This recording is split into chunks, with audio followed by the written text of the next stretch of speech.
Ano, naka-record yun sa'yo? O, pwesto na kayo dyan ng maganda. Sige kayo din na kaunti. Ate, ano yun?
Nanay, hanggang doon na po yung karsada?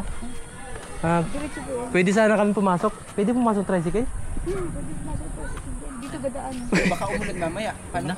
Hindi, sige. Sige, pakita na lang natin yung daan. Lakad venture na lang tayo. Lakad venture? Talaga? Yun naman talaga ang content ni Kuya Wawe. Sige, ako yung content. Ayan, nag-content siya. Hindi ko alam kung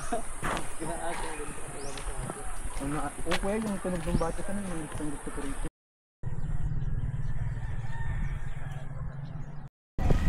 Mga kapubisan, dito kami sa Duyay at papunta kami kay Miss Daloy Vlog. At syempre meron tayong kabanding. Kasama natin si Wawi TV at saka si Kuya Redden. Ay, Baging Marinduqueño. Yan, i-follow nyo yan. So abangan nyo yung vlogs namin dahil akin kami doon sa Pantayin. Nakikita nyo yung bundok na yun. At syempre kasama natin si Miss Daloy Vlog. Finally mga kaprobinsya, nandito na tayo sa bahay ni Miss Daloy Vlog. At ito yung bahay nila.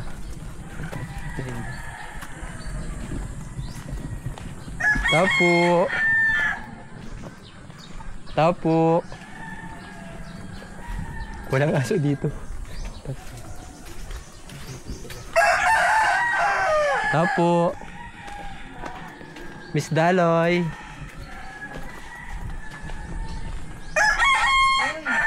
Magandang umaga, yun yung idol natin. Dito na kami ni Wawi TV. Ano kayo? Atat na kayo? Ate, sabi ko sa iyo. Mapunta kami. okay lang. Tawag doon? Natagalan.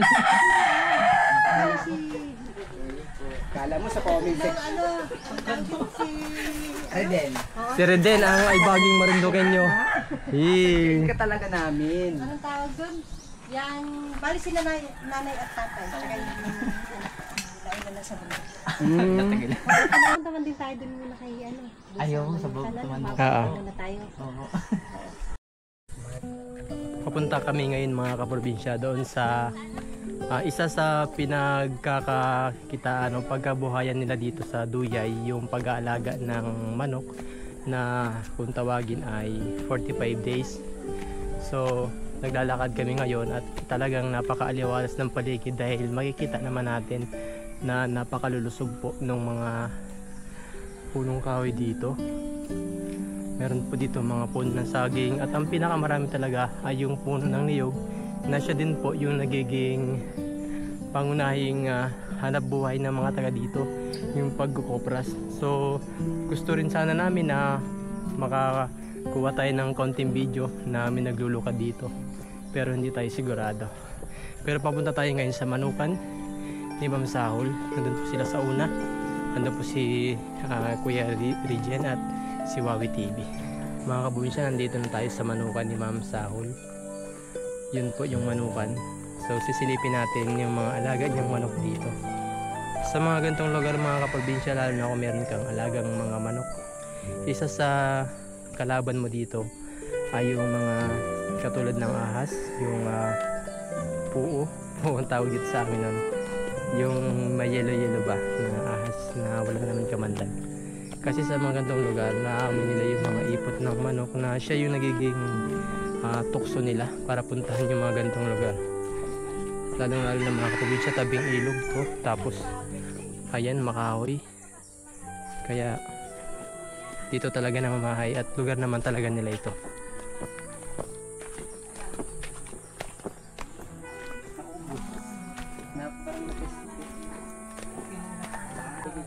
Ito isa sa mga example ng lugar din sa probinsya na dito sila nag-iipon ng mga. Uy, kasama naman sa video mo. At shoutout po kay Miss Dolly Vlogs. Ayan, back to back kaming nagkukuhaan ng video. Hello po sa mga followers ni Miss Dolly Vlogs.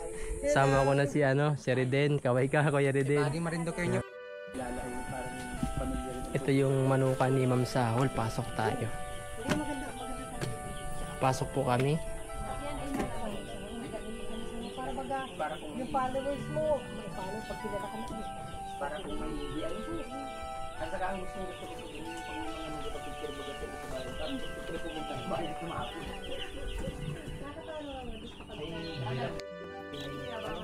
Mainit ah. Mainitan ka dito. Ang ano ko lang po. At yung pong about ko sa background po ng mga sisig. Kasi po yung biyahe. Ayan, shoutout kay Ma'am Regina Sahol, followers ni Kaprobinsya. Hello Napunta po. kami sa lugar Sa nila inyo. ngayon. Binisita namin mga Kaprobinsya yung kanyang manukan at yung kanyang mga alagang baboy. Buti at may natitira pa naman po. Sana po. Dahil mainom kami ng tubig, wala kami dalang baso. Ayan, dahil. Yan. Tapos, Ganito uminom si Miss Dali sa dahon ng saging. uy, kayo din. Maayong kayo. Siyempre ko baka, paalala niyo, baka malimutan ko. Itang pa. Oo, huwag mo ipakita yung paa. Kasi parang luya yan. Kayo naman, ay, tumulo.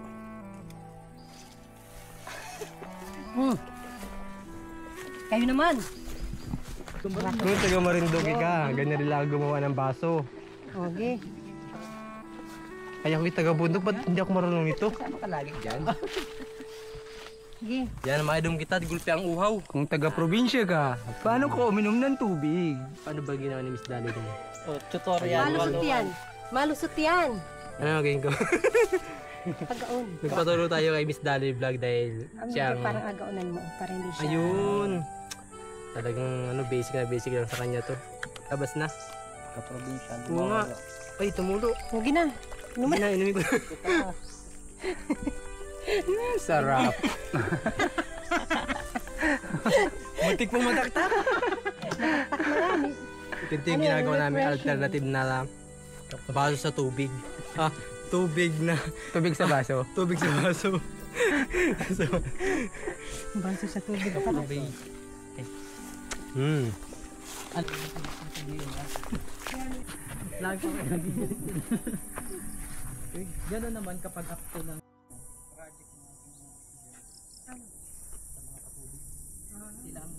Yan, konting pahinga lang kami dahil mainit. Ito yung paligid dito.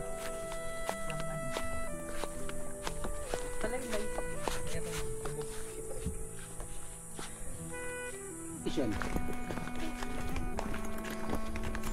patibong mo na ang rektado ng inyong panalon.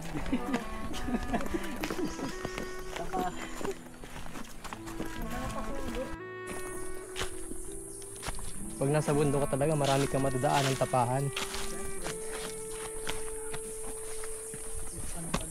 Pangilang tapahan to? 3? Yan, nakapreserve na yung mga ano, bao. Para may uling. Wait lang, pagod. Ay, may tayo. Nasa luwa ko dito, hindi na siguro mga 10 kayo. Kakagad sa tayo. Bakit siyempre? Dumating sa Haggard. Ako naman natin ang mainom. Oh, sige. Masaya tayo mo rin ano. Sige, tiyaga.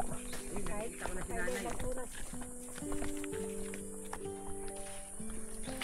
Hello ate. First time ko pong umakyat dito. Dahil bali ito yung pinabasang ko na. Ah, ito. Ito yung nasa vlog mo? Oh, hindi ko alam kung... Ayun, tumubo na pala yung kadyos. Nasaan? Ayan oh, huwag mo ayapakan ha. Oh, tumubo na. Ang tanim ni Miss Dolly Hey Vlog. guys, tumubo na yung tanim kong kadyos. Asan po? Ayan oh. Oh, ayan. Huwag niyong apakan yun ah.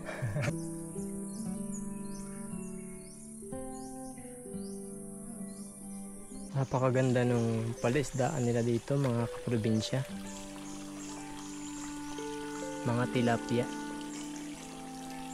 Yung nakikita natin na tubig, yan ay fresh running water galing doon sa sapa sa bandang taas ng kinatatayuan natin. Meron din silang water lily kung saan ay pwedeng pumailalim yung mga alagang isda nila para hindi mainitan. At isa ito dun sa nakakatawa na napansin ko, ano, pagmasdan nyo naman mga kaprobinsya, iring papaya. Oh, napakalaki. At talagang isang piraso lang nito at magulay ka ay pamihadong ay ulam na. Ate Ito yung pagkain namin mga kaprobinsya sa Tingin daw ako doon kung kita tayo doon sa ano. lugar ni Miss Dolly Vlog. Siya na rin yung nag-prepare ng aming pagkain. Napakabait talaga. lang ate. Sakto? Apo.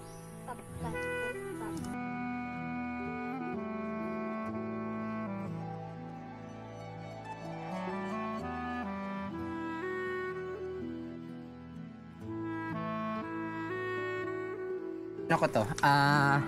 Kain. Anuhan ko to ng tawag dito? LSS, ay ang tawag. Yung kanta na yun ate. Oo. How deep is your love bagay? Kaya daw yung mga subo natin.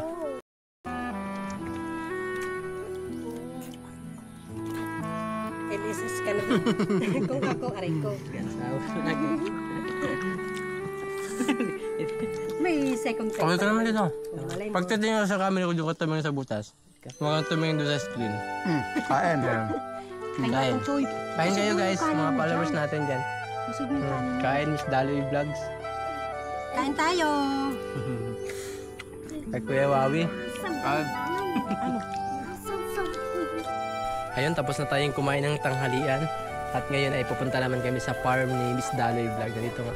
Ito nga pala yung kanilang bahay. At syempre, bukod doon talaga, napakatahimik. Tapos nandun may mga tao dun sa kabilang kubo. O yun, tao dun sa kabilang kubo sa taas.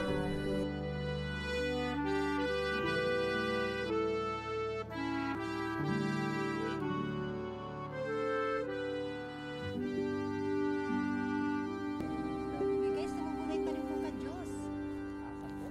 Ayan o. Huwag niyong apakan yun.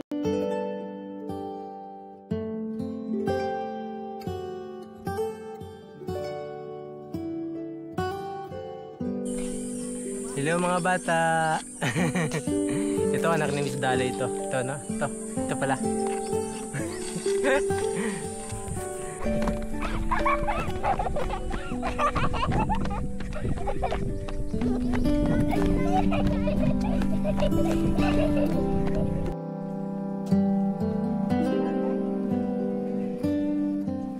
Ano yun? Kulang po?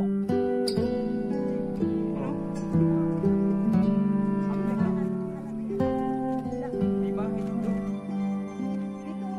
Aba, pataasan o, pataasan o.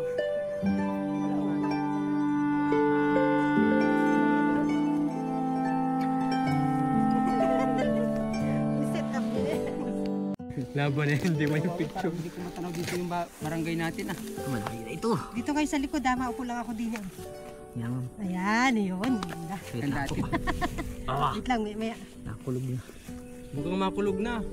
Ayun Ay, po. pag nakulog, maulan na yan. Huwag kang makulog na. nag-asik-asik na. Ano, naka-record yun sa'yo? O, pwesto na kayo dyan ng maganda. Sige kayo din, kaunti. Nang kausni. Dito sa picture tayo, picture. Dito sa gilid.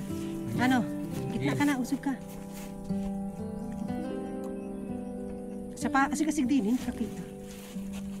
Yan. May nag-aulan na. Tara na! Ano ka play yun? Opo, naka-play. Tara. At tagaan mo na. Nag-picture taking kami, mukhang aabutin na kami ng ulan mga kapapinsya. So ayun, mukhang inabot nga talaga kami ng ulan. May payong kayo dyan? Hindi, okay lang.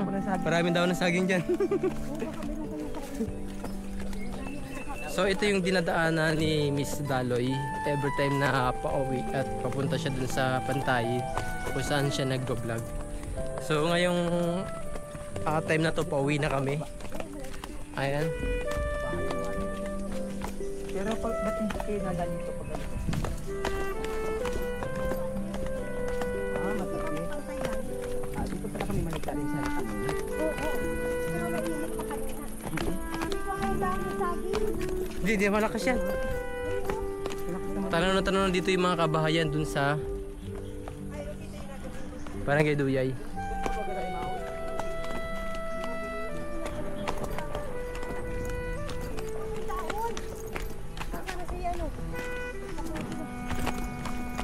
Iwan na si kuya.